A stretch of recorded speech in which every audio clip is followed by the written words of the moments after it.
Okay, just a word of warning, the silly, slight British accent I'm doing is going to come and go, but I must. Secret agent is a Brit, after all. Even if I do it terribly. Not that I'm really trying to be too distracting from the game. Okay. Let's have a look around the gymnasium while we're here.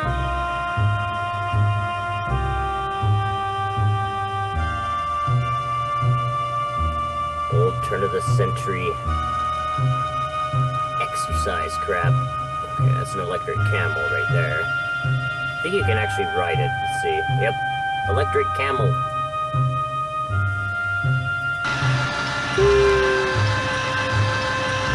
Where did Penny go? The PP is all gone. Okay. Enough of that. I'm not sure how you got your exercise from that, really, but hey.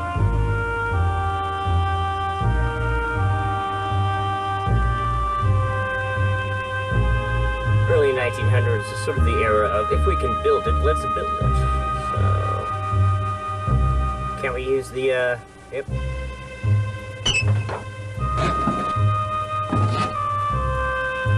This is a boat simulator, or whatever the heck they would have called it, where you sit there and, work your arms, rowing. How exciting. Okay. Got ourselves exercise bikes. See, now that makes sense. That hasn't changed much, really. Just, anyways. One more thing. Doesn't really serve much of a purpose except to give you some practice for a fighting minigame you have to play later on, where you have to get in a fist fight with someone.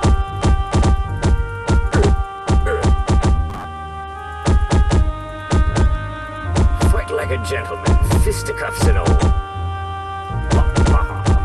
Okay.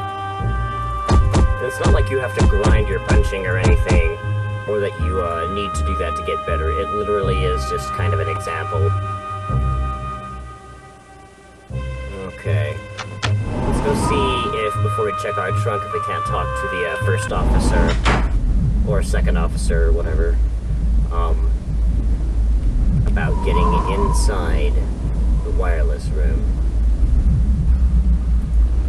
Sorry, this section's off limits. Passengers aren't allowed on the bridge. Officer Morrow's in no mood to accommodate passengers right now. He's misplaced his binoculars, and he's in a right proper state about it too. Off with you now. Right then. We have to go around and talk to the officer. They really had misplaced their binoculars during the voyage, too, so they didn't have them that night. Oh, there's Georgia.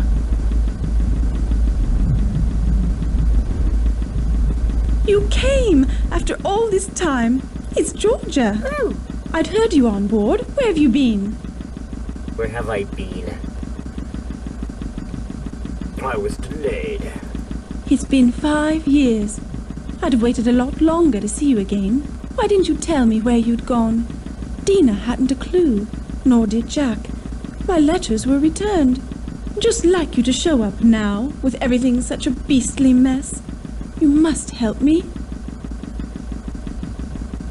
What are you talking about? You've no doubt heard the rumors. I won't deny most of them. I can't. What rumors?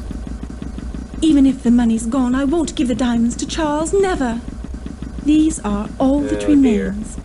My insurance for a new life without Charles, or Saoirse.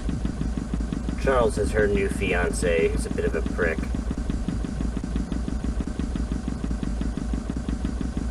But, I'm not supposed to know that yet, so... Who's Charles? My husband. Oh, You hadn't see, I was heard of wrong. my marriage Husband. to Lord Lambeth? You told me once I cared only for a title. Well, I've got that now, and it's not worth a penny. The money's almost gone. Charles' bad investments. This is all that remains. And I must keep it away from him. Please. I mustn't talk any longer. Keep it for me. And don't tell Charles you have it. You can't know what he's like. Yeah, so we are getting roped into this. But that's alright.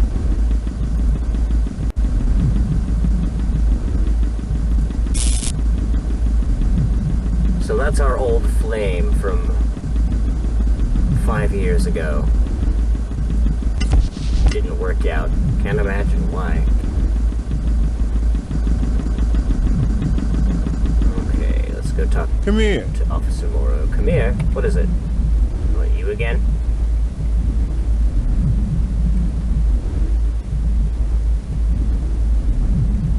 What's up? What do you know?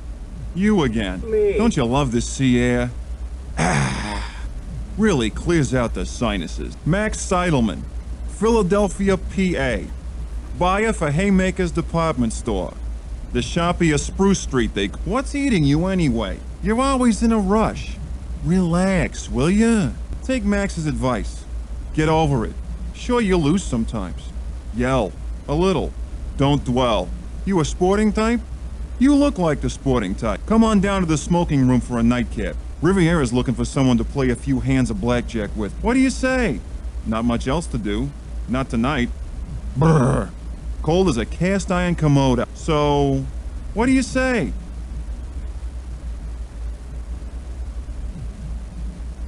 Should we go and play cards and get drunk instead of, doing what we're supposed to do? Probably not right now, but let's keep the chat going. You sound like a card shop to me. If that's the way you're gonna be, don't bother. Sheesh, just trying to be friendly. Some people. Yeah, I don't believe Max here is completely on the up and up. Nobody we really have to worry about, though. Alright, let's head back to my, stateroom here.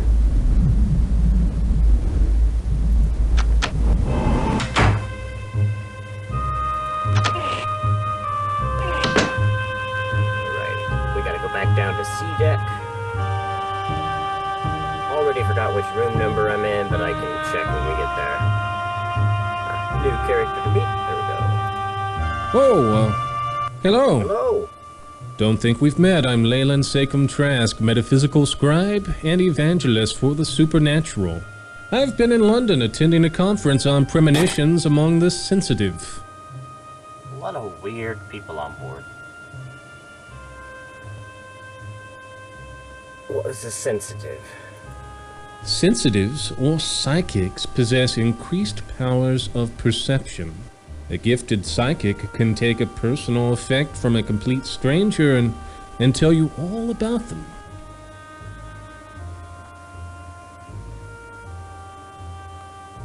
Are your predictions reliable?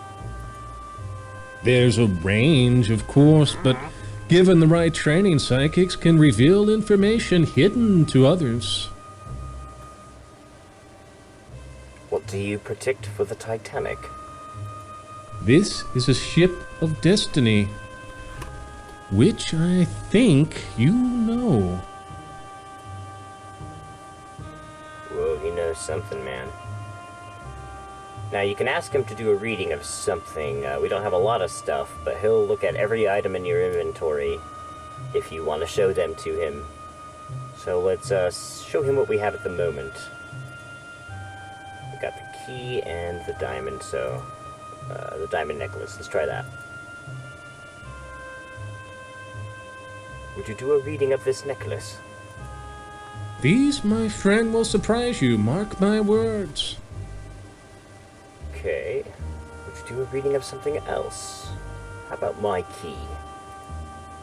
Would you do a reading of this key? No emanations here. Yeah, I knew he'd say that. It's good to check everything, though, just in case, because he can give you hints and whatnot. So, goodbye. Good night. Continue on our way to C deck. Next time we have to go to a different deck, we can take the lifts. Although misconception that this game gets incorrect. Whoop, we don't want to go that way. Misconception that this game gets incorrect is calling them lifts, even though that was what they called them, elevators in Britain. Titanic was primarily actually owned by an American company, and so it actually did say elevators, or elevator, on the labels and whatnot in the ship signs and everything. Okay, which room were we in again? Okay, there we are.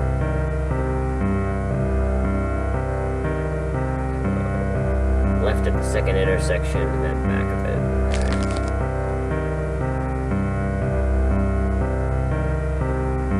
So gorgeous, these hallways. I really love the music in this game, too. I think we're C-73. There we go. Let's open up our steamer trunk. What?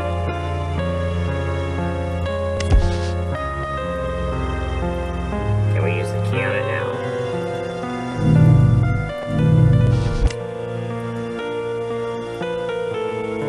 There we go. We probably could have used the key on it that way earlier, and I'm just being derpy. But, it's alright. It was probably good we went and talked to Penny first. So, okay, we got a old phonograph thingy. We gotta put that together. Listen to our, briefing message. Which will be in one of these drawers, if I recall. Okay, that's our decoder machine, which we don't need to use yet. Yeah, another decoder. There we go. Alright, so here's our report. This whole plot you get embroiled in is actually rather political and gets pretty elaborate, too. Okay, so the world on the brink of war, we got that. Yep. And essentially what you're trying to do is prevent the start of the First World War. So if you succeed in the game, you're basically rewriting our own history too. So, alright, secret report, Central Powers, German Empire, Austro-Hungarian Empire neutral, United States, Britain's allies, France, Russia, okay. Oh wow, okay. We got a lot of reading to do here. You guys up for it? It's all, exposition about the era we're playing in and the war and stuff, but it is actually important to the overall plot, so, let's go ahead and, read it here.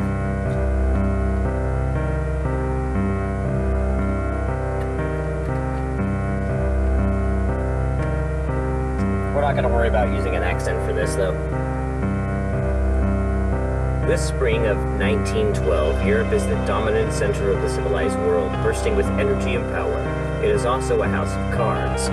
Cobbled together by diplomats of all dynasties at the Congress of Vienna in 1815 to restore order after the devastating Napoleonic Wars, this structure of nation-states has endured for nearly a century.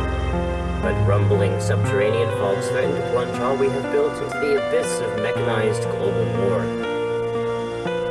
Despite such dangers, English liberals, intellectuals, and progressive businessmen choose to believe the sanguine writer Norman Angell. His book, The Great Illusion, has become a publishing phenomenon, electrifying the Oxbridge campuses with his postulate, war is unthinkable. A modern war would be terrible and so disruptive of the global economic system, he says, that both victor and vanquished would be devastated. He was right. Global finance and economic interdependence is so great, he argues, that no nation will risk war. He was wrong. Nothing is further from the truth, as you shall read. In fact, peace totters on the brink, pushed near the edge by Europe's economic and colonial rivalries and a system of competing alliances. The central powers of Germany and Austria-Hungary stand toe-to-toe with a stand toe-to-toe with a looser, more ambiguous association, the Allies of the Triple Entente, comprising Great Britain, France, and Russia. Meanwhile, in the Balkans, the contending forces of Slav nationalism and great power expansion may well prove the fuel for a terrible inferno.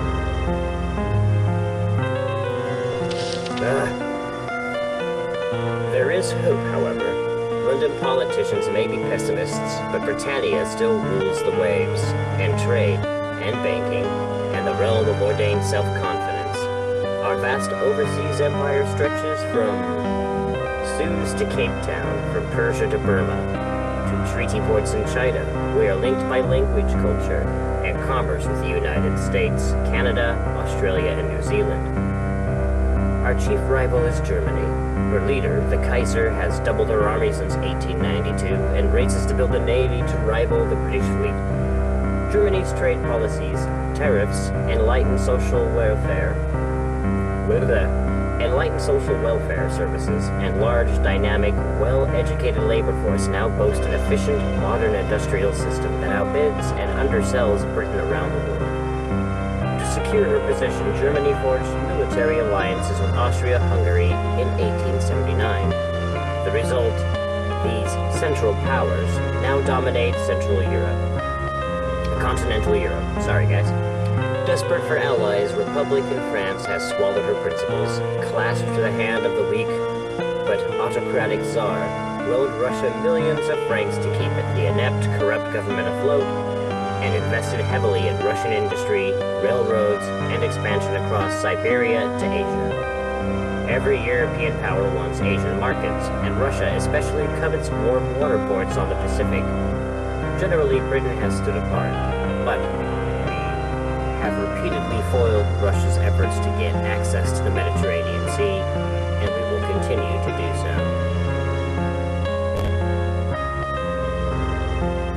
This Franco-Russian alliance has increased German paranoia and insecurity. The Kaiser shouts, "Foul," feeling isolated and encircled, but in fact, Russia is a lumbering behemoth. Our intelligence reports it is shackled by corruption, inefficiency, and an inept autocrat. Escalating scandals swirl around the German-born Tsarina Alexandria and the mystic monk Rasputin, who seems to ease her son's hemophilia with his psychic powers. Impotent Bolsheviks dream of revolution but achieve little. Many have taken refuge in Austria and Germany. Always eager to create mischief for the Tsar, the Central State Security both welcomes and encourages the Bolsheviks in the hopes they will overthrow the Tsar. How are you guys holding up with the pre-World War I history lesson? Okay. Germany is spoiling for conquest. Some insignificant African territories fly the German Kaiser's flag, as do a few ports in China and some Pacific islands. But the American open-door policy to China and its Pacific fleet limits further German aspirations. Thus foiled in Asia, the Kaiser has paraded his gunboats to Morocco, but we and the French were there first and faced him down with a combination of guns and diplomacy. Funny that those two usually go hand in hand. Let's see, he has retreated in a fury, but now makes plans for a Berlin to Baghdad railway to open the Middle East to German trade and influence. In the face of German provocation, we have taken pains to cement our relationship to the French. 8 years ago, in 1904, they signed the Entente Cordiale, a friendly agreement. France acknowledges Britain's prevailing influence in Egypt. Britain gives her blessing to French control of Morocco, and our natives now share military maneuvers. Our navies now share military maneuvers. Natives. France has also nudged us into a similarly loose accord with Russia. In 1907, we signed an Anglo-Russian convention that formalizes our separate spheres of influence in Persia and eases our historic conflict over the Crimea. We still refuse to make military commitments, but the European House of Cards is now divided between the Allies and the Central Powers. Oh, you gotta be kidding me. Okay, this is our last page.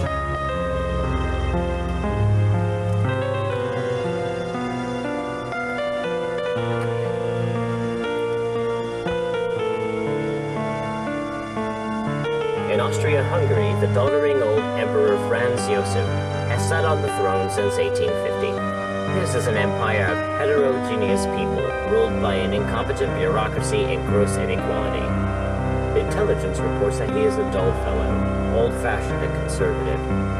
He tends to the elaborate rituals of the Habsburg court, works long days like an assiduous clerk, and rules over an explosive mix of Germans, Hungarians, Czechs, Poles, Italians, Slovens, Romanians, Serbs, Croatians, Bosnians, and Jews.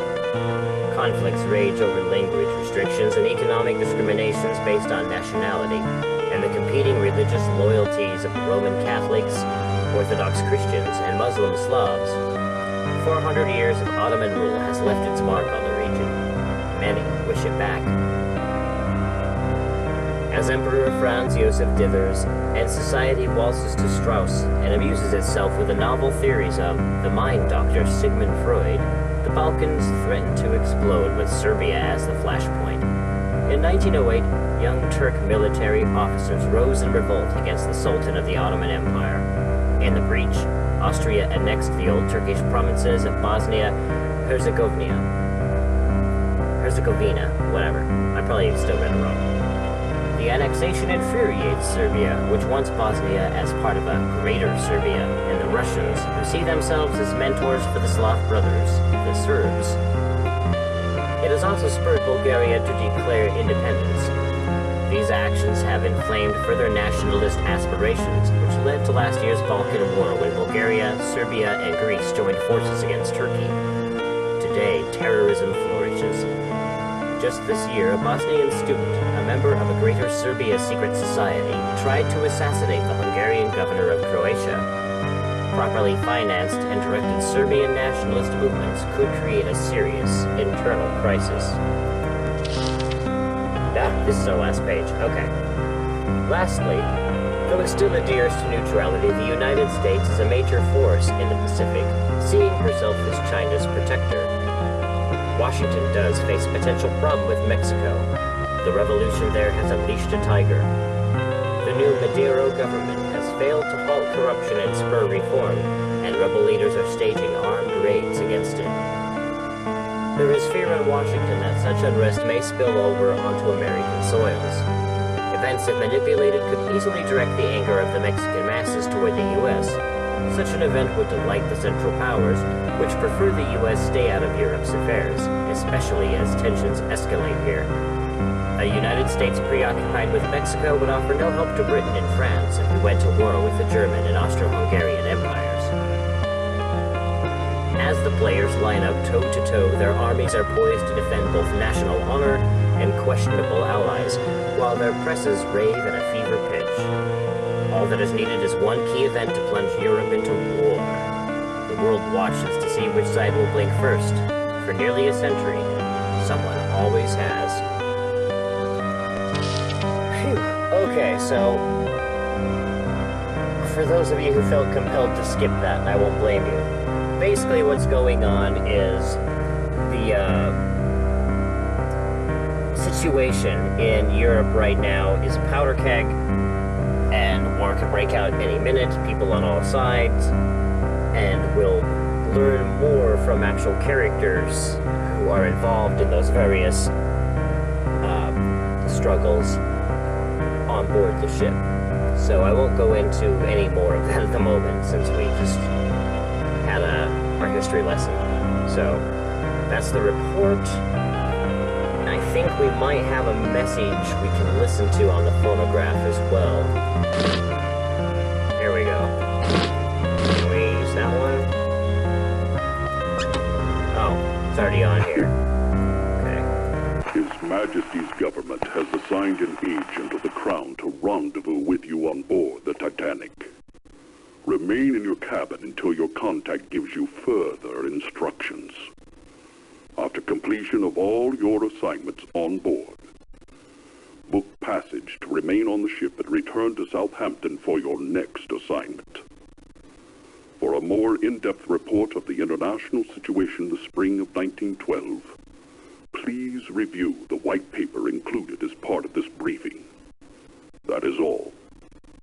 You mean we didn't have to His read it? Majesty's government has assigned an agent of the Crown to... No, it's good to read that stuff for flavor and all that, even if it does get pretty complicated.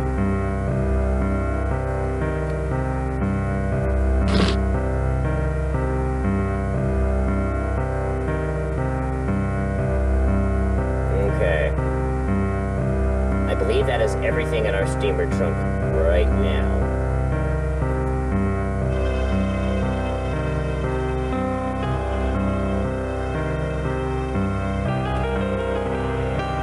Go ahead and save our game.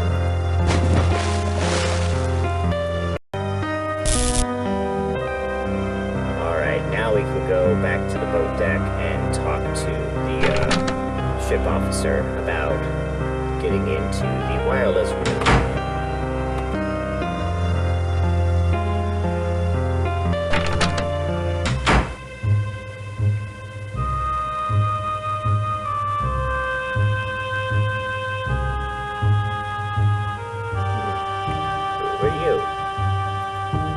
My dear, it's Daisy, Daisy Cashmore. Surely you remember.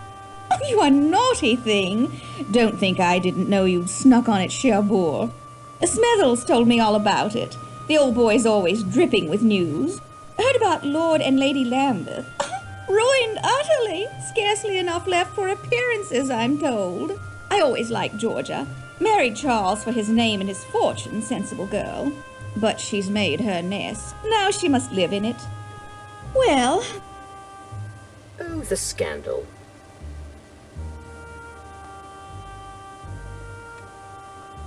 Let's have a little more gossip. Please, tell me more.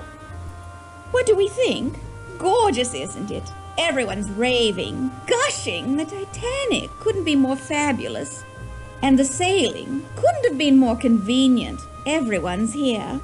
The Astors, the George Wideners, the Countess of Roths, such a wonderful girl. All real The passengers. Strausses, I saw them on D-deck tonight. The Ryersons, the Henry Harpers. I could just go on and on. And the ship's so very advanced. I was just saying to my dear friends, the Carters, they're bringing back a motor car, do you believe, in the cargo hold. Bill Carter checks it daily. Really, every day. He keeps the keys with the purser. And of course they let them. The Carters are fantastically rich. Lucille doesn't understand the attraction at all. With men and machines, I tell her, we girls play second fiddle. Well... Oh, the times. Somebody better check on that car. Jack and Rose are gonna be fooling around in it later. Anyways, well, time for me to go. My dear, I have a little favor. A tiny, tiny, tiny one. What? With pleasure. Tonight at dinner, a man I don't know was making eyes at me. Be an absolute darling and find out who he is. How should I do that? Look him up in the passenger list. All I know are his initials, GQC. The list's someplace. Find it. I'll wait right here. Ta! Okay, so we need to remember GQC, and we can find out who he is by looking up his initials in the manifest later in the purser's office. Did you get it? Get his name? No, I haven't even moved. No? You haven't found a passenger list? No. Try the purser's office. He'll have one. I was just saying that. We'll go to the purser's office later. Right now, we need to go upstairs.